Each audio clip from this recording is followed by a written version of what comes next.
The 3 o'clock news. Tech Talk with Owen Rogers for Magnetite Retrofit Double Glazing. And if you have a question for Owen Rogers, we've got some more Bataki hams to give away. 96900693 693 is the number to call.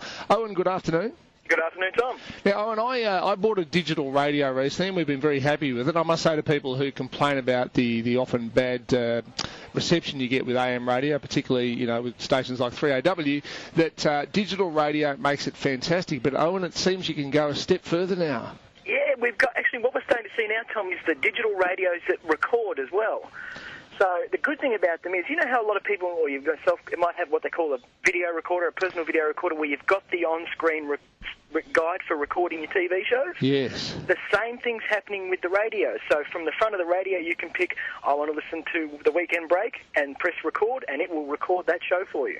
Now, typically, how much recording time would a digital radio have? Well, the good thing about them is they're basically recording to the SD card. So the same little cards that you put into your cameras and things like that fit into the radio. So you can buy whatever capacity card you need, depending on how much recording you want to do. So say you wanted to record 10 hours a week and then sort of erase and start again, you could use a 2 gigabyte SD card, and that would get you about 10 hours recording time. Okay. So, I mean, a standard 2 gig card would get you almost 2 editions of The Weekend Break, being 6 hours each Saturday and each Sunday. Exactly right.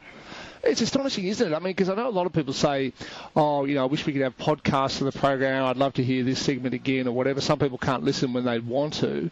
And it seems that, if you can record digital radio, that really is the perfect solution, isn't it? It is. So if you're working and you want to catch the afternoon show, you just hit record, and it will record that every day until you tell it not to, or until the card's full. Can you easily transfer, let's say you've recorded some segments or a whole program that you want to listen to later on, can you easily transfer that to, say, an iPod or something similar?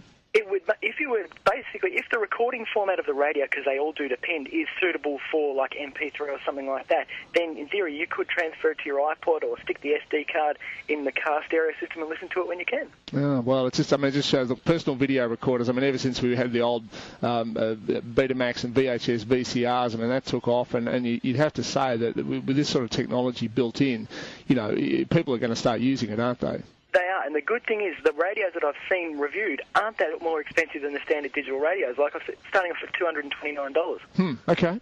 All right, let's go to some calls for Owen Rogers. Just reminding you, we do have plenty of Bataki hams to give away. 96900693 693 is the number if you'd like to ask Owen a question. And Doug joins us from Surrey Hills. Hello, Doug.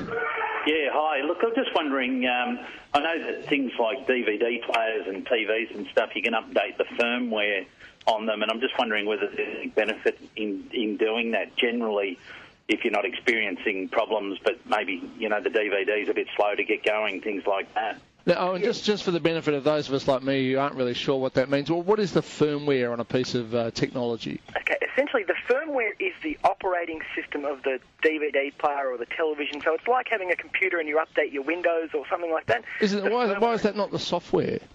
Well, because it's not actually a disk-based software, it's actually encoded onto the boards or the memory of the system itself. Okay. So you can't. It's basically that's why it's stored in a solid-state format. That's why they refer to it as firmware. And this is now, because you mentioned this before, this is where when your TV, if you have a digital TV and it's on, I mean, often the TVs go back to they go to some site and they update themselves automatically, don't they? Yeah, like a lot of the TVs out there, sort of like at 3 o'clock in the morning, will start looking from the TV stations for any software updates that are available, update themselves overnight, and be ready to go the next morning. With DVD players, essentially, especially Blu-ray players, the firmware is important because sometimes with all these changes in discs and they do more menu systems and things like that, the firmware will often enable a disc that won't play to play properly. So you'd update the firmware when you have trouble playing some movies.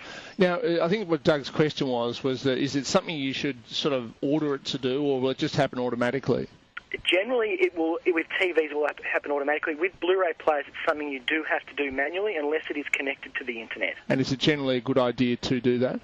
Only if you start running into problems with disc not playing and things like that. Well, there you go, Doug. So if you are having problems with, say, a Blu-ray DVD player, then yes, absolutely update the firmware. Thanks for the call. And James joins us from Ferntree Gully. Hello, James. G'day, Tom. G'day, Owen. G'day. Enjoy this segment. Thank you. I've converted, Tom, over the last 12 months. I've got a split system in the house, and if I put my normal radio on, it interferes with the radio. So I'm slowly, I've got 3 digital radios now, one for the pergola, one in the kitchen, one in the lounge, and I've got to update the clock radios now. one, it's a nicer sound, but it eliminates that interference. But just the portable ones, mate, when we go walking, I haven't seen too many portable digital radios around. No, there's not too many around. With digital radio, because it's such a more of a signal strength dependent thing than standard radio, you'd have to make sure that you're in a very good reception area. So if you're in metropolitan Melbourne, it should be okay. But in the fringe areas, the pocket ones, because the antenna's a lot smaller, can sometimes run into difficulty of working. Can they do it? I seem to recall in the old days, some radios, portable radios, the headphone cables actually acted as an antenna. Can they do that with portable digital radios? They certainly can, but with digital, sometimes that's still not enough. I see. So in a sense, we've got to wait for the antenna technology to improve a bit. So they can build up the broadcast strength, and then it should be A-OK. All right, James, because you've been good enough to convert yourself 3 times now to digital radio to help you listen to 3AW693 and hopefully in particular the weekend break, stay on the line. We'll give you a fantastic 2.5 kilo Bataki leg ham. Talk to our producer and we'll get a voucher for the ham coming your way very soon. Mate. Pleasure, James. And Marty now joins us from Box Hill. Hello, Marty. Hi, gentlemen. Love the show.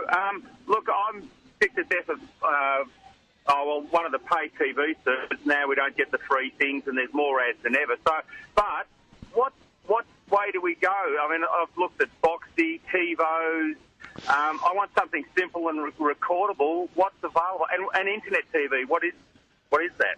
Well, the internet TV, there's a lot of on-demand. So with internet TV, more these days, it's the on-demand movies like Big Pond movies and things like that. The catch to it is you have to make sure that anything you download TV-wise is classed as a free download with your internet provider. Otherwise, you'll gobble up all your downloads for that month pretty quickly.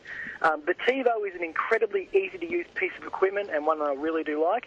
Have a play with it and see what you think, because it's a very user-friendly machine.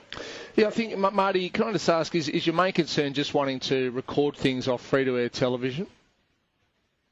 No, it looks like we've lost Marty, because I was just saying that TiVo is very good, but I mean these days I find it the easiest thing if you buy a new TV, Owen, is to get one with a built-in recorder. That way you've got just the one remote control, and as long as it's a twin tuner, you've probably got most of the functionality that you would need, don't you? Exactly right. All right, we'll take one more call, and Peter joins us from Mount Martha. Hello, Peter. Yeah, good day, Tom. I've got a question. The Blu-ray recorders, now they play DVD and everything known to man, including the old vinyls, but do they record? Can you throw a switch on a Blu-ray recorder, throw a switch and actually record in DVD mode? Yes, you can. The Blu-ray recorders will record to Blu-ray discs and normal DVD discs, so you've got the flexibility of both. Oh, right. And what would be the hybrid? I noticed the word hybrid tuner. What would that mean? Hybrid tuner I think it might be clever marketing, but probably it means it's standard definition and high definition. Yeah, right.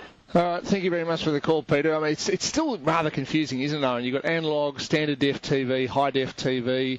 Sometimes you think you're watching something in high def, but it's only broadcast in standard def, so it makes no difference whether you have a high def tuner or not. So we're still not all the way there, are we? Unfortunately, there's a lot of conflicting terminology where 6 different words mean the one thing.